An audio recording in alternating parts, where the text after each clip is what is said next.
Okay, welcome everybody. John and Anna, you're there? Yes, I'm here. We're here. Okay, we got everybody on the moderator line. That's a conference call 101. Make sure your guests are on the right line. So I'd like to welcome everybody to the webinar today. Got a great webinar lined up today. You know, Terry and I have known of John since about 1995. Yes, we were in his downline in another network, and what he doesn't realize, maybe we've never really talked about it, that was kind of a renaissance for us. You know, when we tell our story, we've been working from home for 20-some years. We phrase it that way because there were a period of time when we were not involved in the industry. We were simply burned out. And we got involved with a company that was very heart-based, and we found our passion and got involved, and were able to make an inroads back into the industry around 1995. And John at that time was in my upline, and, you know, I think it's kind of funny because I know that people look at us the way that I looked at John. He's like this big icon at the top with this big, huge downline. He's like this guru up there that you never talk to. And so I thought you'd get a kick out of that, John. Yeah. But anyway, I mean, but he was also this incredible writer and author and industry spokesperson. And, you know, he's involved in all kinds of different books, as you've seen from the bio that I emailed out to you. And what I didn't know too much about was Anna, but she got hooked up with John some time ago, and I think they make a great combination. Wow, what a great team of contrasting personalities brought together to make a greater whole. So I'd like to welcome you both on the call today. Thank you, Art. John, listen, you have quite a background, and when I was looking at all of these, all of these books that you've written, like what is it that drives you to write so many books? Oh, that's a great question. You know, it's interesting. I've always loved writing, but I would say it depends on the book. Every book has its own, you know, kind of its own message, its own urgency, and its own need out there. So it's you know, it's just kind of an ongoing process. Yeah, I got this quote from you here with your picture that I thought was kind of cool from one of your someplace on one of your websites. Yeah. So, what I do? Yeah, I have to let you know that I can't see the pictures right now. Okay, well, this is a picture of you, and the quote is, and I should be repeating this because we always have a large number not on the webinar anyway. So what I do is I look for great ideas, and I do my best to capture them in words. Yeah, I guess that's what it is. As I say, I'm like a Jedi Knight, going through the universe trying to make things right. Only it's WRITE. So.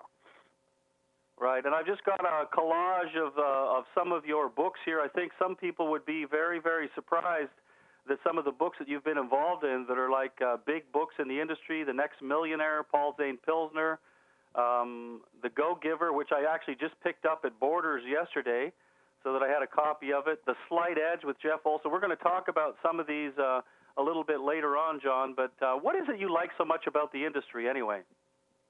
You know, I'm going to start by saying that just you mentioned those book titles.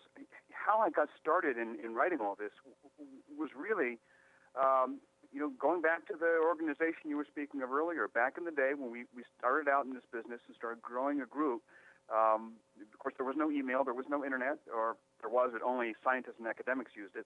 We were a newsletter crowd, and we didn't really even have teleconference function much.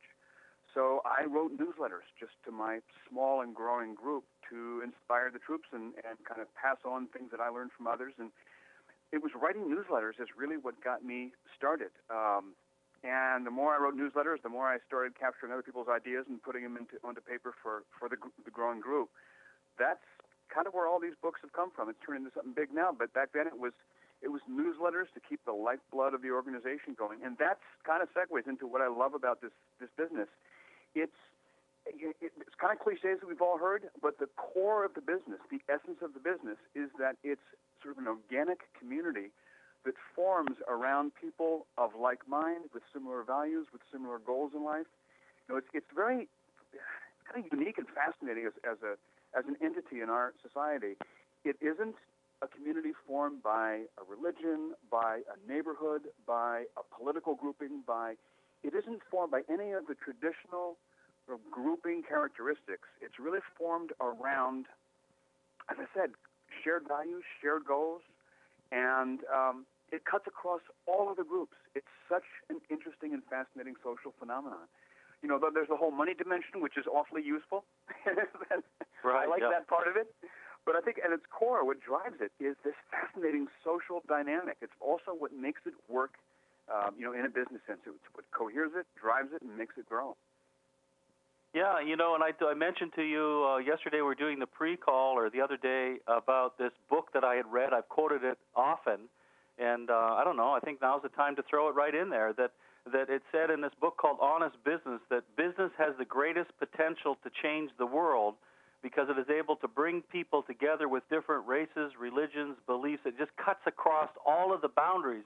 And once we get to know each other, we find out we're pretty much the same and have a lot of the same goals and dreams, and it helps to break down the differences, I think, around the world. When you apply that model, which is to business, and apply it to something like network marketing, wow, this is powerful. You know, we'll as this call progresses, obviously we'll talk about the business part of it and about the practical, the pragmatics of it, and that's important. But just on this theme, as we're starting out, in my role as a journalist, I've worked with magazines around and journals around network marketing for almost 2 decades.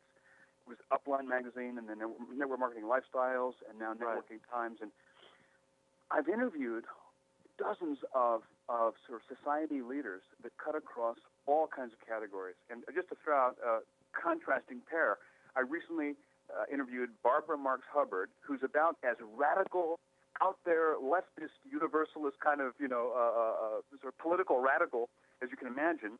And the same week, I interviewed Terry Savage, who's this financial columnist for the Chicago Sun-Times. I mean, you don't get more mainstream than that. And when it comes to network marketing, they both had kind of the same thing to say about the business. I've talked to politicians and business leaders and people that everyone knows, like David Bach and Robert Kiyosaki, but also a lot of other people, like the founder of Ben & Jerry's, Ben Cohen, and Orrin Hatch, Republican senator from Utah. All kinds of people from both sides of the political aisle and every stripe you can imagine. And they're all wildly enthusiastic about this thing called network marketing. What they all say is, for financial reasons, but also for social reasons, and for reasons of the way society is going, that they see network marketing being a major force in the direction of the world in the foreseeable future. And to me, that's just so cool and such great news. It just confirms that we're on a really smart track to be on. Yeah, John, and this is so important because I believe that the number one weakness that our network, that most networks have, is still fundamentally sort of a lack of real belief in the industry and network marketing as a career, if you will, or as a business option that is here for the long term. Right. Such a great point. And it's funny. I often hear people say, I heard this just the other day. Somebody on a call was saying, it's hard to sponsor people because society has this negative view of network marketing. And I had to say, honestly, I don't see that. I don't know that that's really the case. I think that where I get the biggest negative around network marketing is from network marketers. I think that it's those of us who've been involved in this business since I think so, yeah. Yeah, since the 90s and even since the 80s. We have that history where we remember when, because truly in the 1980s, this was a very alternative, non-mainstream thing. And even in the 90s, it was a very gradual process. It wasn't until the 90s that you started really seeing professionals, people like bankers and lawyers and engineers and consultants and so forth, corporate executives. You started seeing professional, corporate, mainstreamer kind of people coming into this business, and it became, as you're saying, really a distinguished career, a viable career path, not just a sort of a weekend sideline to add a little pocket money, but a genuine career path. That is fairly new. That came in the 90s, but it's almost 2010. It's like, let's catch up and see it the way that Terry Savage and Barbara Marx Hubbard and Orrin Hatch and Ben Cohen and everybody else is saying. It's really come of age. Yeah, it has, John. And before I bring Anna on here, one of the books that you wrote actually and helped write with Paul Zane Pilsner is called The Next Millionaires. And I think most people would be surprised to know that you were involved with that book. I mean, this is a very famous book in the industry. Well, yeah, it was a really kind of a neat confluence of circumstances. Paul is, a lot of famous people have their books ghostwritten, but there are those who really write their own stuff. Paul is one of those guys who writes his own stuff. Most of his books, like The Wellness Revolution and The Next Trillion and Unlimited Wealth, and almost all of his books, he really did write. But he had this situation where he had two books to write at once. He couldn't do them both, so they called me in, and so I wrote The Next Millionaires based on his lecture notes, and that was a gas. It was really fun doing. And here's I assume you bring that up because you want the message of it, which is so pertinent. The core message of The Next Millionaires is, it's a couple of years old, but it's really fun to have it in the context of today's economy, where people are wringing their hands and saying, oh my gosh, we're in a recession, everything's awful. What Paul basically says is, over the next 10 years, we're already a few years into it, but over the coming years, we're going to see the economy of the country mushroom like crazy. There will be many economic dislocations for sure. All kinds of sectors are going to be hard hit, as they are being hard hit. But U.S. household wealth is going to double, and there will be about 10 million, something like 10 million new millionaires. His main message in the book, if you read it closely, is that we're not creating our new millionaires and our new wealth by the same old families and same old industries just getting richer. It isn't just like the Carnegies and so forth. It is that most of those new millions are being created in a new sector, and he points to network marketing. He says the bulk of those new millionaires will be in areas like real estate, but also especially direct selling and network marketing. Yeah, that's a very powerful book, and I thank you for bringing that forward, John. I want to get Anna on here. Anna, and appreciate you coming on here. You've got some incredible stuff we're going to jump into here, and then I see us just sort of dialoguing back and forth and sort of having a lot of fun with the rest of the call. So, Anna, what would you like to start with? And any comments so far on what we've talked about? Oh, no, I actually just love listening to John talk about any of especially Paul Zane Pilzer's work and just the idea of network marketing as coming of age. I mean, I really feel like what we love to do and see happen is to champion all that's noble and good about the industry, and there's certainly so much that's noble and good about the industry. I'm not sure what to add. I mean, I could give a commercial, if you will, about what's noble and good about Zango, but I don't think we should go there yet. Well, Anna, listen, let's back up a little bit, because you got an interesting story about what you and John were doing before Zango and how you got involved in Zango. You were both consultants for a number of years, is that right? Yeah, we've actually had a consulting practice in direct selling for over a decade, and certainly have sat in lots of boardrooms and met with lots of companies, done a lot of startup work for companies that were just getting started up, as well as for older companies that were kind of reviewing their materials and looking at, what did they want to change, how did they want to change it. And John was certainly in an ongoing consulting role with his first company for many, many years, and really designed most of their marketing materials and just did tons and tons of corporate work in that company, and sort of that's where we started. So it's been an interesting journey. It's educated us about the industry in some very profound ways. When you sit in a boardroom with owners and you get their perspective on their company values and all of what they're actually about, you really learn a lot about what the industry's about. And we've been on the field side of the fence for our entire career, and so we have a real perspective. I'm a former teacher, and I love teaching the industry, teaching people about the industry, teaching people about what makes the industry work and what makes growing a downline, what makes you successful. What are the values that you have to hold? What are the truths about the industry? So it's been an interesting journey, and one that we've both been in the industry in relation to writing about it through a number of magazines. John was the original editor-in-chief and co-founder of Upline magazine, and then he went on to be the editor-in-chief of Network Marketing Lifestyles magazine, and then he went on to be the editor-in-chief of the Networking Times.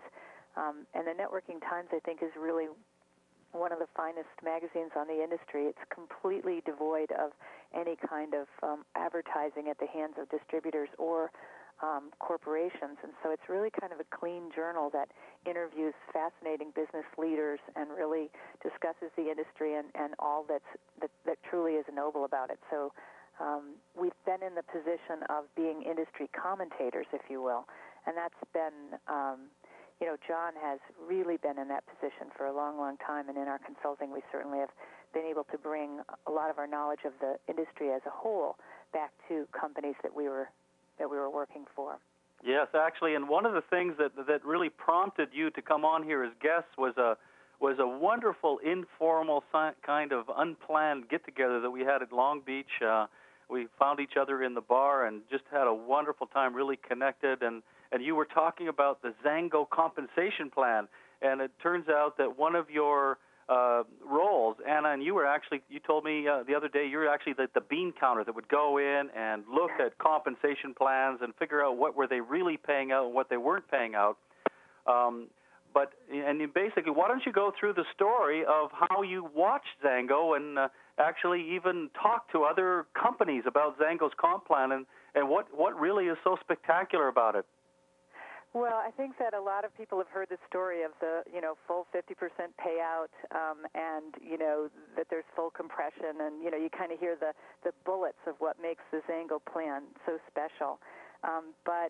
And I'll just say this broadly, I never want to be in a position to diss companies in the industry. I really believe that there's a lot of good happening in the industry. And if you really look at our founders, from Aaron Garrity to Kent Wood to, just all the founders in general, they really are they really choose to be champions in the industry and to bring the knowledge and the ethics and values that they want to bring forward. They bring it forward and share it with other companies. So a lot of what Xango is a model. Xango is the first generation company to actually endeavor to not only pay their field well, but do it in a way that's extremely fair, and they just have done everything right. So when we would go into boardrooms and try to discuss with a brand new corporation that's laying a plan, if you will, a design for a company, the compensation plan is the plan that designs what does the ladder look like and how do you climb it. And that ladder has to be doable. It has to help people recoup their money on the front end, which the Power Start bonuses are brilliantly designed. There has to be, a way to get people cleanly and clearly to, that $500 to $1,000 check. And the Xango comp plan has, it's a powerful plan. It really has a middle class. And I want to quote Aaron Garrity, because when we were in Thailand, and John was not a distributor yet, when we went to Thailand together and on the premier trip, you eat breakfast, lunch, and dinner with the founders. And so Aaron Garrity and Joe Morton were on our trip, and so John was sitting at lunch or dinner with Aaron Garrity, and Aaron actually said, we decided when we designed this plan that we wanted to make sure we had a plan that had a middle class, that didn't have just a working class and a ruling class, but had a middle class. And what that refers to is the checks in the middle. And, the average 20K check, and Xango's been very, very honest with putting forward actual percentage averages of checks at every title, and the average percentage check at 20K is $3,200 per month.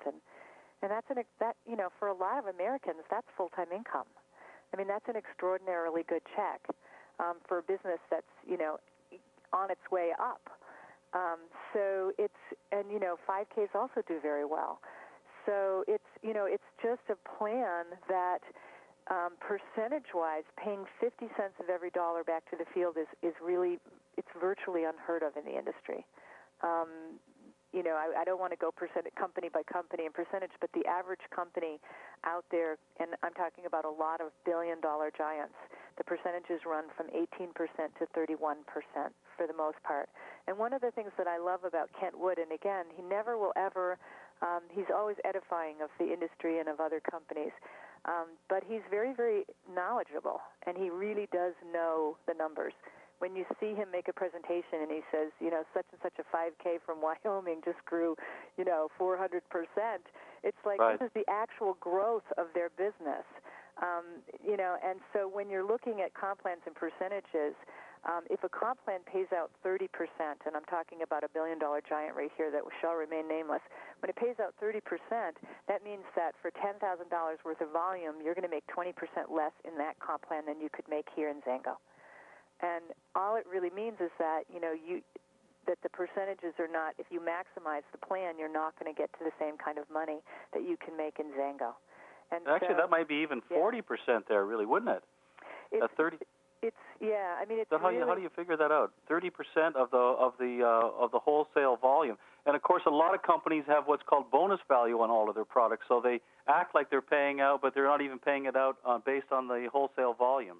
Right. And let me explain that in a way that when we go into a boardroom, I explain the whole bonusable value to corporations sometimes, and so I like to explain it to distributors in this way. If your product costs $100 and you're getting 65 BV for the product, it simply means that the bonusable value is $65 instead of $100. Right. So it simply means that $35 of the actual volume has been swiped off the top before you're commissioned.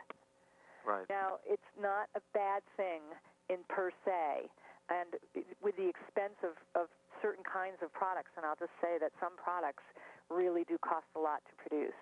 And so the reduced bonusable helps to cover the cost. So I don't want to say that reduced bonusables are a bad thing, but it's how much are you going to reduce it? So when you're talking about that and the comp plan pays out 30%, it's paying out 30% of $65, not 30% of $100. And right. That's actually not, in fact, 30%.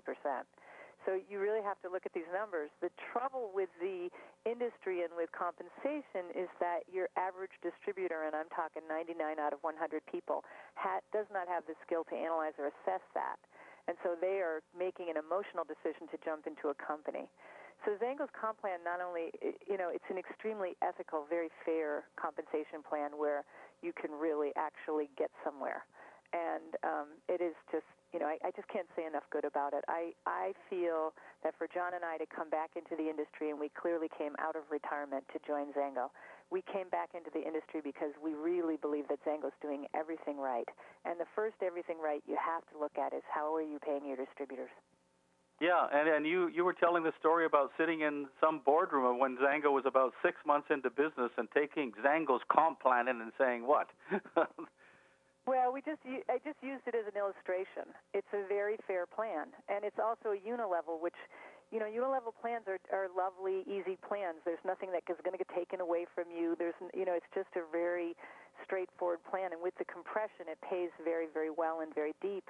And so, it's just a lovely plan. And so when we're in a boardroom and we're trying to educate people who don't understand compensation, I mean, if you look at the industry, there are binaries, there are unilevels, there are stair-step breakaways, there are matrices, there are, Australian 2-ups. There are about a half a dozen comp plans in use in the industry today, and even more hybrids of different plans are being made every day. So if you look at the thousands of companies that are in business, there are hundreds of different comp plans out there. So it makes you understand why it's not easy to analyze. At the same time, the unilevel plan has been emerging as a very stable plan that really pays in very clear, easy to understand. There's no smoke or mirrors, if you will, and especially with a plan like Zango, it's just very straightforward. You can see what it does and exactly how it does it, and it's just easy to understand. What I really have trouble with is plans that are so complicated that even seasoned leaders can't tell you how the plan works, and so that's we like to share. We shared the plan, as an example, and not in a way to say, this is the be-all, end-all plan, but just letting people know that, this is an extremely well thought out, very fair plan, and I have a great deal of respect for the founders and Gordon Morton and Dwayne Dyer and the people who really were at the foundation of forming this plan. They really took into account making sure that everybody from the brand new distributor to the seasoned veteran were going to be able to do well and actually get their business in the black and be able to make a functional business come together that could grow. And I just have great regard for it. Well, thanks a lot, Anna. And so how did you get involved in Zango then? What happened? Well, I had been kind of looking for an opportunity for a number of years, and I really kept kind of just looking around, and honestly, I had gotten to the place I didn't want to jump back into the industry unless I felt absolutely certain that I was in the right company with the right founding fathers, if you will, or mothers, and with compensation, product, talented corporation and corporate founders.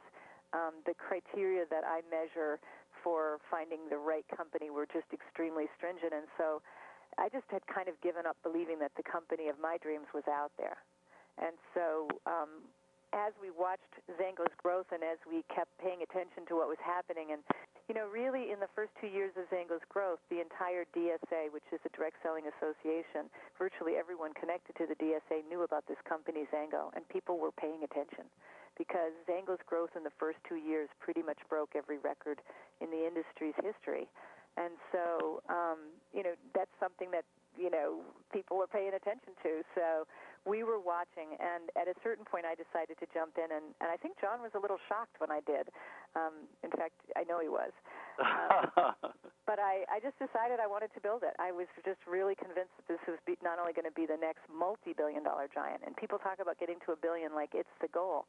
Honestly, I think the goal for Xango is $10 billion. The goal is becoming the number one network marketing company worldwide. And I believe that as we move through Taiwan and Southeast Asia and all of Europe and all of South America and just all of the openings that are in front of us, that you could not be in the better place, right time, right place than Xango. I mean, it's just an extraordinary situation. And the founders are devoted to this being something that's alive and well and thriving 100 years from now. Yeah, a legacy company. Yeah, there's a plan here for a legacy company, and they're doing everything right. I've never seen them make a misstep. That fantastic group of founders. I've never been involved in anything so professionally, so well managed, and with the distributors caring hearts at stake here, where they really care about us.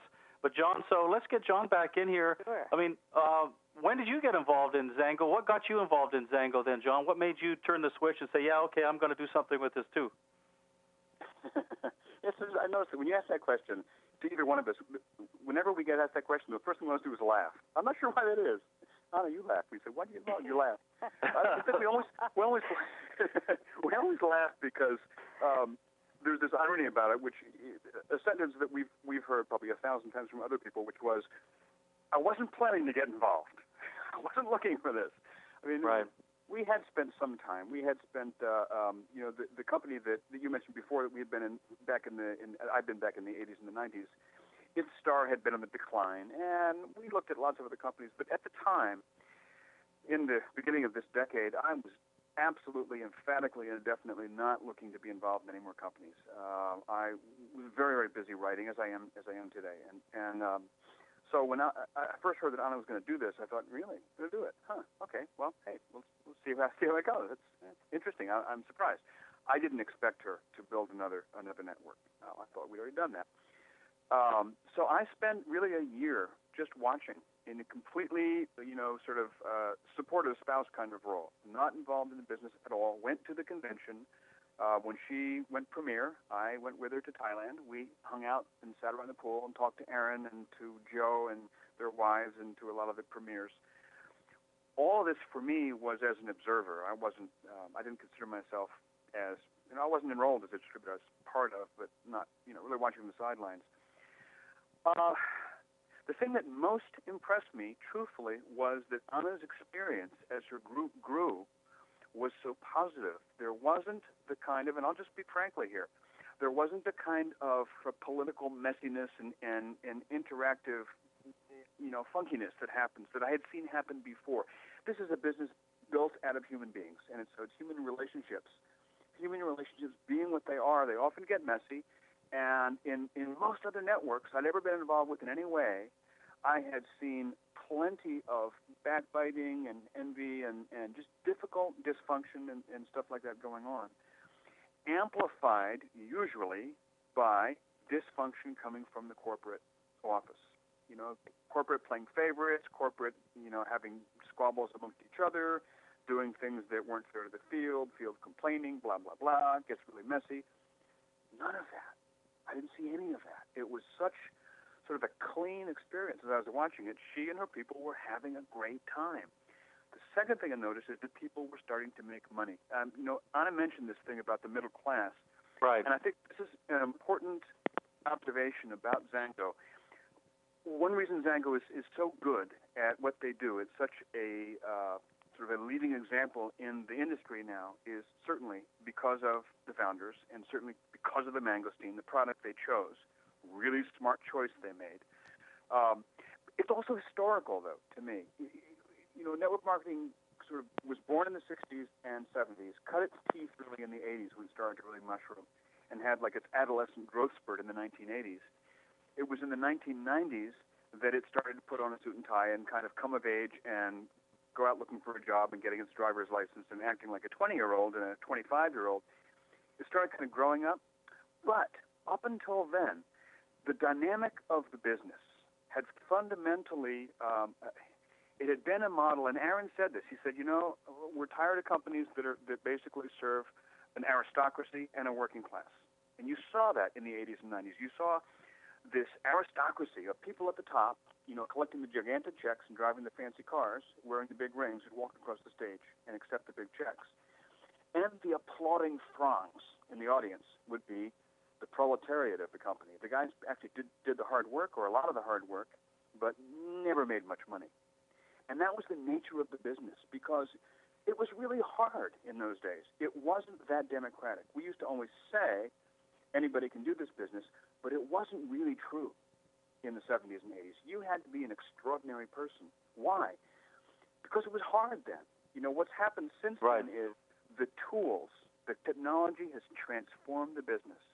We got cheap long distance and now flat rate long distance. We got cheaper air travel. Then we got videotape technology. Then we got CDs and DVDs. And then we got the Internet big time. The Internet was kind of a crisis for network marketing in 1997, 98, 99. I was at Network Marketing Lifestyles then.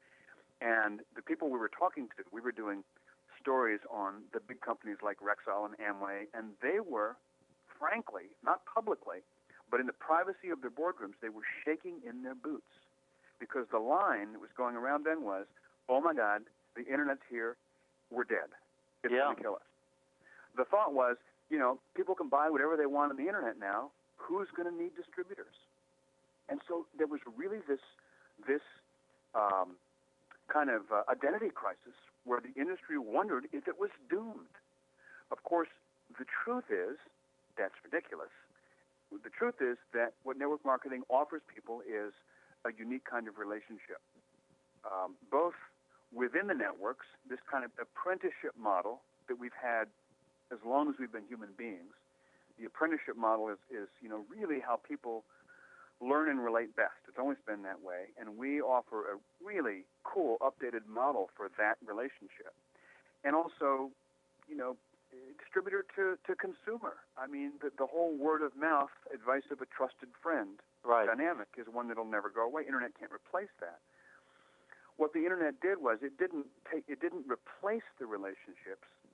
It facilitated the relationships. So all of a sudden, the business has become genuinely, for the first time, I think, something that a lot of people can do and do well. So it becomes possible to have this kind of rising middle class of people genuinely earning a living doing this. And, in the book, The World is Flat, which has been on the New York Times bestseller list for, I think, over 2 years, Friedman, who wrote this book about sort of the coming of globalization, he said one sentence that I underlined and copied, I just love it, is, for the first time in history, it's possible for an individual to do global business, to do business globally. Right, yes. Mm-hmm. Was not true 10 years ago. It was barely possible for a company to do business globally.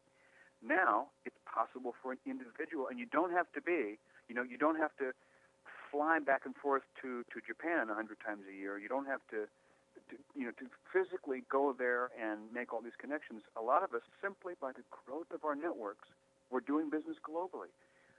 that was never possible 10 years ago.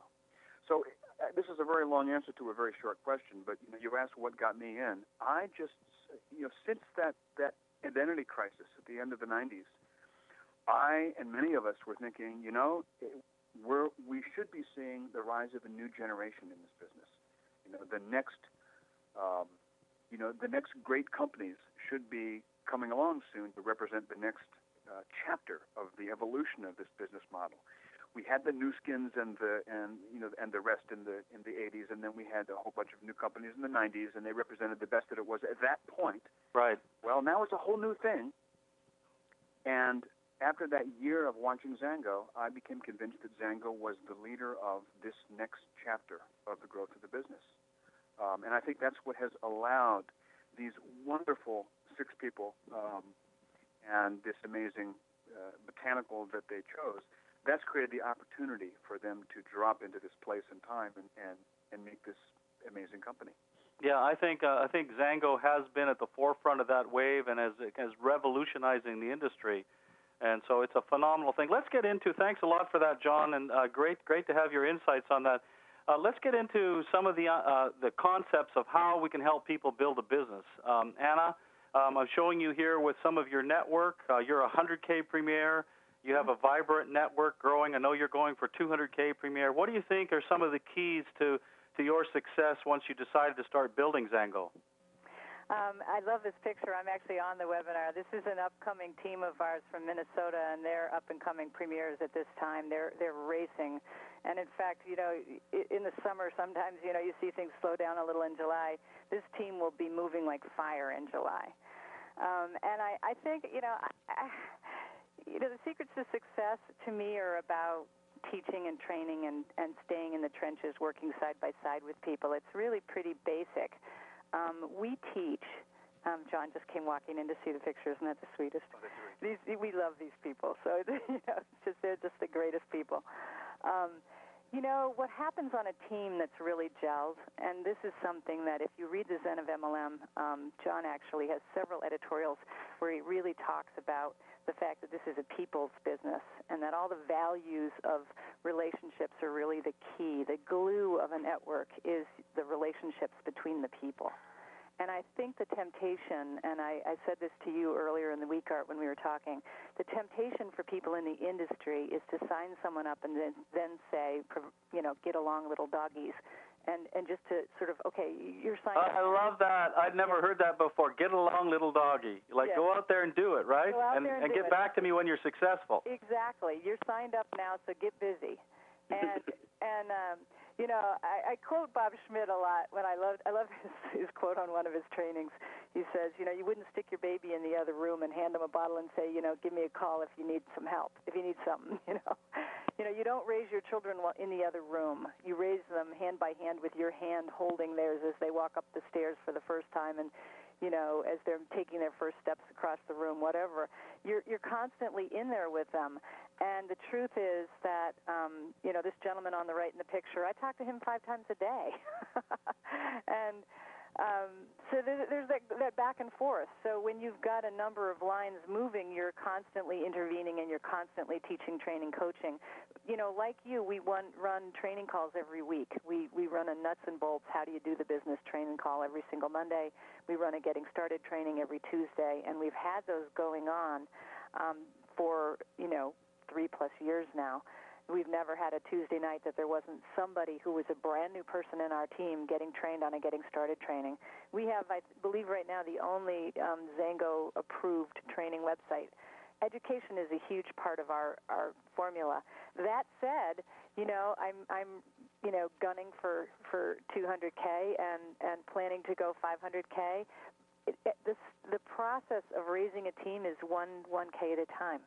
It's one 1K at a time, one 5K at a time, one 20K at a time, and you're constantly in that process of, raising new teams and being in the midst of doing the 3-way calls or the training calls or training a brand new distributor or talking to one of their prospects, that kind of thing. It's a constant process. So I just feel like education and training is the baseline, and also staying glued. They're really staying connected to people. You can't just drop them off off the bus and say, there you go now, you're signed up and I did your getting started training, so go ahead, show me what you can do. It just doesn't work that way. Yeah, I know what you're saying, Anna, and yet at the same time, it's hard to find people that are really ready to make the commitment, that really see this, and I think a lot of times it's a process to sort of bring people through a level of commitment to, how do you get people to really make a big enough commitment to get the ball rolling that you can really get in the trenches with them? It really is about, our great secret in business is authenticity and honesty. I really don't believe in any kind of fancy closing techniques or any of that stuff. It's all baloney. People who get closed never do a thing. And so I really have a great belief that, I love Dwayne Dyer's. Go on Zango TV and watch Dwayne Dyer's little video on how he recruits. And he basically says he doesn't believe in the 3-foot rule. He doesn't just hit on people standing in the grocery store line because he's looking for a partnership. He's not looking for a sign-up. And a lot of times we actually say that very straightforward on a line. I'm talking to somebody on the phone, and I'll say, look, you really take your time, do your due diligence, ask as many questions as you want, come back to as many phone calls as you need, because we're actually not looking for a juice sale. We're looking for a partnership where we're going to spend a tremendous amount of time training you, coaching you, working with you, and being connected to you. And so you need to figure out if this is right for you and for your family. And it's interesting, but the posture that we hold, if you will, to call it posture, is exactly what we're looking for. We're looking for a partnership. We're not looking for a juice sale. We're not looking to sign someone up to be a customer. We're looking for a long-distance relationship. And it's, I joke with people all the time, we won't be dating, we'll be getting married. And, and that's sort of my way of phrasing it to people, because I really am in a committed partnership with them at that point. And so I'll work really hard for them and for their team. So I just want to make sure that, they understand that that's what we're looking for. Now, that said, and I want to quote John Mann, because I really learned everything I know about network marketing from him. He used to tell me years ago, you're playing tennis with people. You volley, they volley back. You volley again, they volley back. And so it really is, and on our trainings, I just did a training recently where I said, if you volley and they don't volley back, and you volley again, and they still don't volley back, then what do you have really? You have a one-sided game where it's all your energy, and they're not in the game with you. So you really can't control who's in the game with you and who isn't, but what you can control is your behavior. So pay attention to the people who are moving their feet, and you don't worry about the ones that aren't. Right, yeah, you can't. Exactly, and I really like that volley thing. That is cool. You reach out to somebody, and they don't answer back, and you reach out again. You know the old, you can drag a horse to water, but you can't make them drink. And sometimes it's just not the right timing for them. So what I tell people is, you can't count on anybody, but you don't give up on anybody either. Mm-hmm. Exactly. Yeah, exactly. So, and also coachability. I'll quote Bob Schmidt. It's like I really look for people who are coachable and who really actually do what you're suggesting. If you've gone up the plan, you do have something to teach and train. And so I really also look for those people who have that spirit of listening and taking action based on what they're learning. And I have... I love telling these stories, but I have numbers of very successful distributors throughout my team that are, 7, 8, 10 levels down, who really have never been successful in network marketing before, but they actually just listened to training calls over and over again, and they continued to take coaching, and they brought lots of three-way calls back, and they really just honed their skills at making invitations and setting up three-way calls and treating their business in a very formalized fashion of making appointments with their upline to get somebody on the phone and then turning it over to the upline to talk to them. And, these are people that didn't see themselves as necessarily having all these leadership skills, but they became great facilitators and great connectors. And so their businesses went up. I have a lot of very high-earning 5Ks, a lot of very high-earning 20Ks on our team. And that actually is something we're very proud of, because this is a business that's open to anyone, but coachability is definitely a factor. Yeah, you got to be coachable, and it's amazing to me, how people aren't coachable. But I think sometimes leaders can be like that too. I think to myself, maybe sometimes I'm not very coachable either. So, gosh, this is a long quote I've got up on here on the Zen of MLM, and it's really a very powerful quote by somebody by the name of Frank McGuire. That is actually almost too long to put in here, but he says, "I think network marketing is potentially the greatest economic opportunity that has ever existed. It is turning off the spotlight of working for a corporation and turning on the floodlight of the greatness that we all have within us.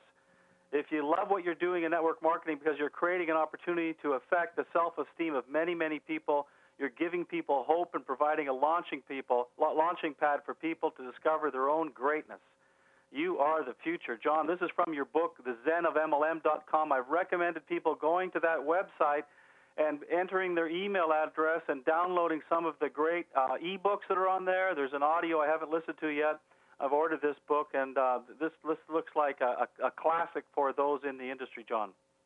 You will love the audio when you hear it. It's a 18-minute audio, and it's designed as a prospecting tool, totally generic, doesn't mention companies, but it's professionally produced, and it's aimed to give a brand new person or anybody, a professional, whoever, a large glimpse, a large view of all that's best and noblest about the business. That great quote, Frank McGuire is one of the guys who created the Peace Corps. He was in the JFK cabinet, and he has an amazing history. He helped Colonel Sanders create Kentucky Fried Chicken. He was a VP of American Airlines. I mean, the guy has a resume that will blow your mind, and that's what he has to say about what we're doing. I love it. I also have another quote, John, and I love this one. I forget where. This is probably from the Zen book as well. It's kind of your closing line. You're not interested in a home business? Okay, no problem, but I'm curious. If you don't mind me asking, what's your alternative? Yeah, well, 25 years ago, the idea of having a business at home was like sort of, I guess you can't make it in the real world, right? Today, it's upside down. Today, the home business is where the action is. Corporations are dismantling. So it's like doing a home-based business has become a completely different flavor of enterprise than it was even 10 years ago. It's where it's happening. Can I give you a couple of quick numbers? Yeah, go ahead. Yeah. I love these numbers. They always right now, this business, this industry, network marketing, direct selling, is a $110 billion industry worldwide. That makes it an economic block roughly the size of New Zealand or the Philippines or Pakistan. But we have no atomic bomb. There's 32 million Americans in this business, over nearly 60 million worldwide. And here's my favorite number. Right now, as we speak, there are nearly 70,000 people who are not in network marketing, and tomorrow at this time will be. It's like 60 to 70,000 people a day entering this business, entering this career in some capacity. And I love telling my Zango groups, when I talk, we can't guarantee that all 70,000 will join your group, but, they want to. Just let them know you're here. So those are the kinds of numbers that are happening. Yeah. You were talking about this on the pre-call, and you were saying, there's people out there looking for what we have. They're desperately searching, but they don't always know that it's this, right? That's our job. Right. They don't know the terminology. They don't necessarily know that what we're doing is what it is they're looking for, but this is what they're looking for.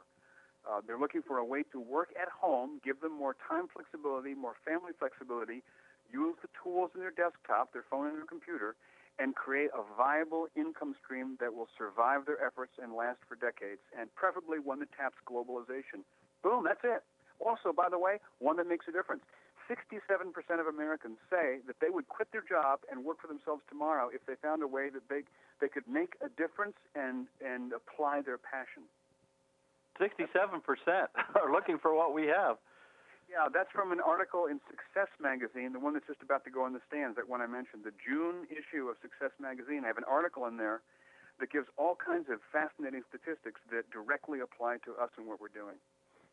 Also, I've got up here now the book that you helped write or wrote for Jeff Olson called The Slight Edge, probably one of the most popular books running around the industry right now. What's the key teaching from The Slight Edge, John? That book is really done well. It's so popular.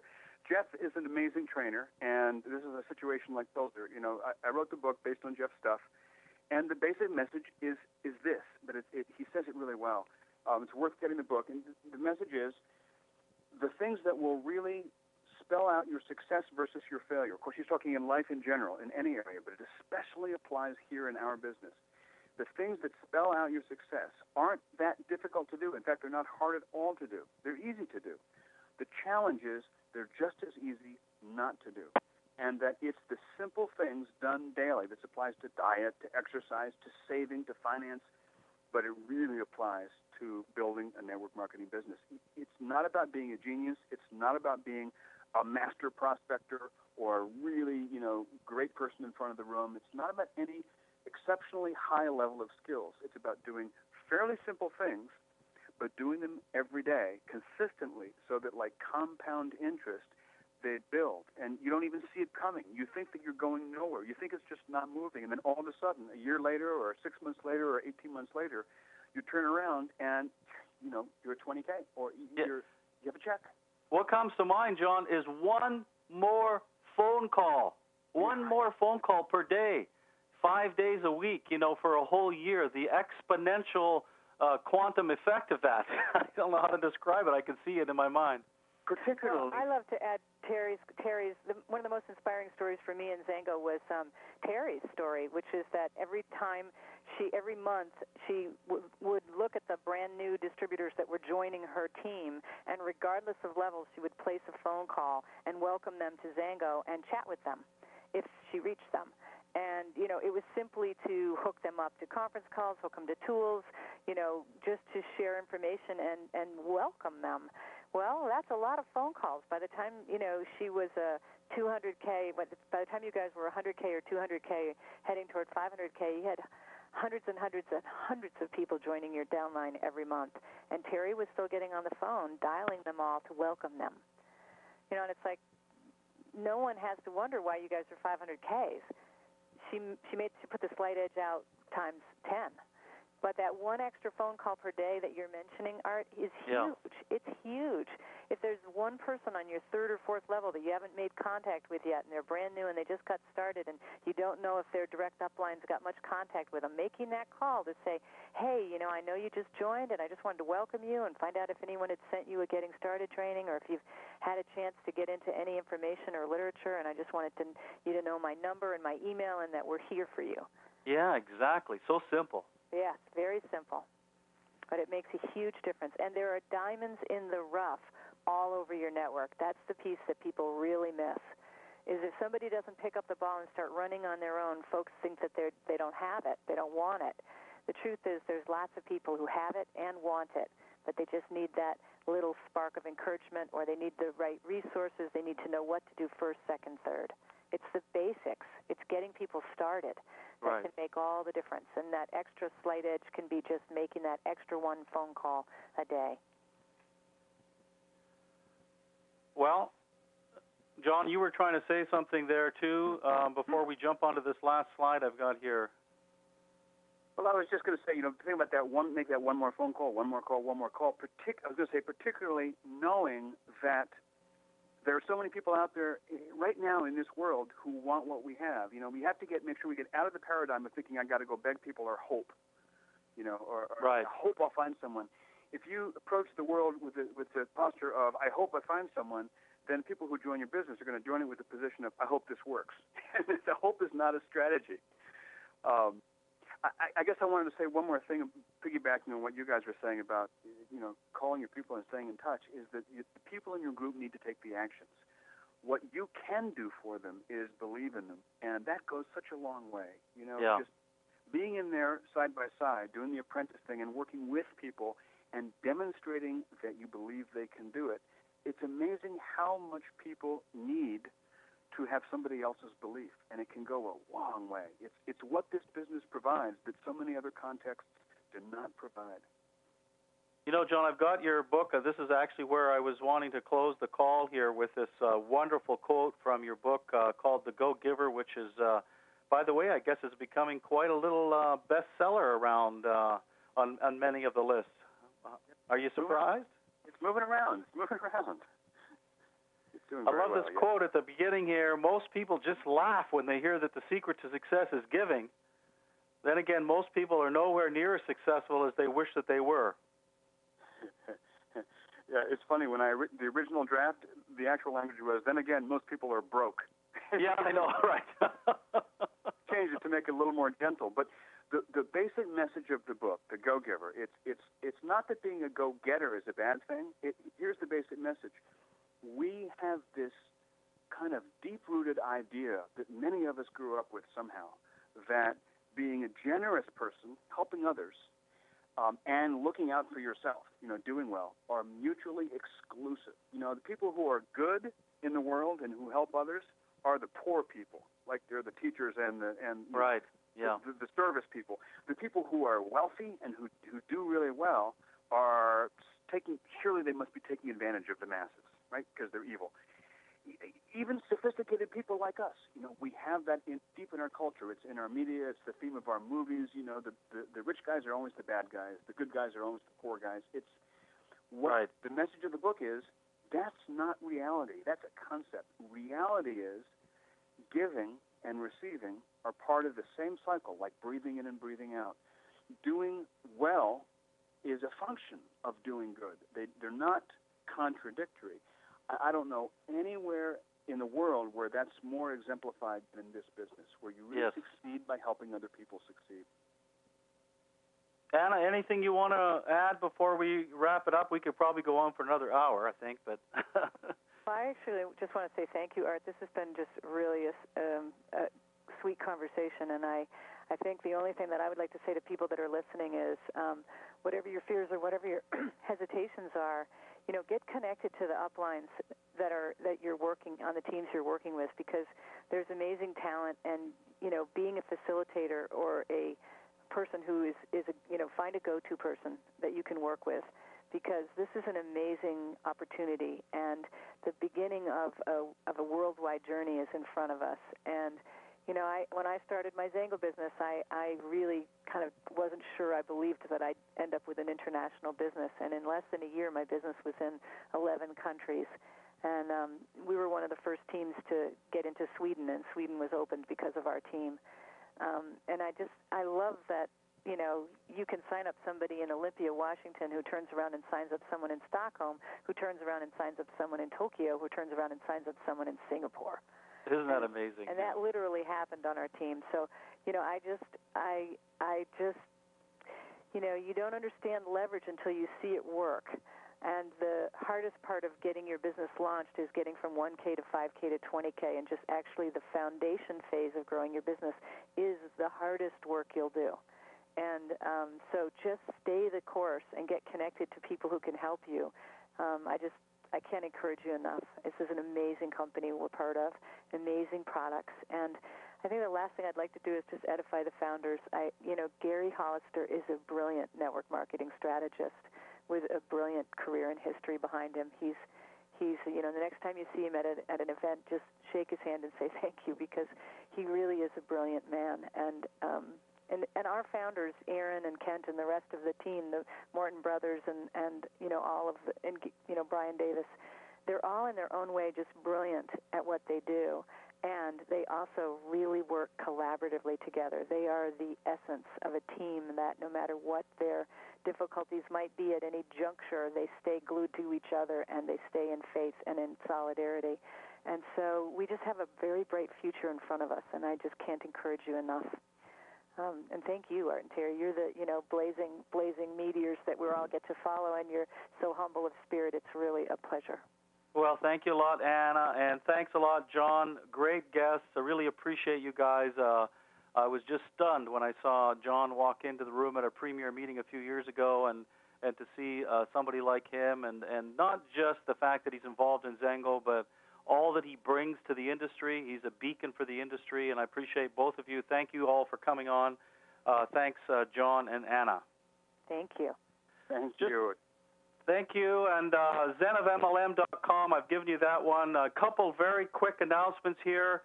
Eric Welsh, just back from his 200K trip to Italy, is having a special webinar on Tuesday night. That's his normal Tuesday night. It's going to be a little bit different. There's a flyer on that, 6 to 7 p.m. webinar, Eric Welsh and his special guest, Tommy Johnson, one of Xango's top leaders. Coming up also, we have just announced a meeting that we're doing with corporate. It's going to be an update right after the launch of 365 in the Orlando and Bremerton, Washington, June 7th. Look for a flyer on that. Of course, Orlando, many of us coming there. That's going to be a huge event. I think it'll probably be the biggest event of the year next to convention without question, May 30th, 31st.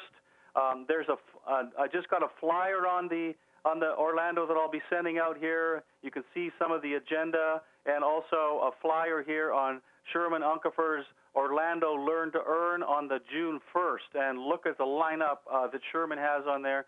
Great guests lined up for the Sunday after the actual meeting itself. So I'd like to welcome, thank you all for coming on. Listen, I'd like to just open up the line so that we can give Anna and John a big round of applause for sharing their hearts and their minds with us today, okay? 1, 2, 3. Give them a big thank you, please. Thank you.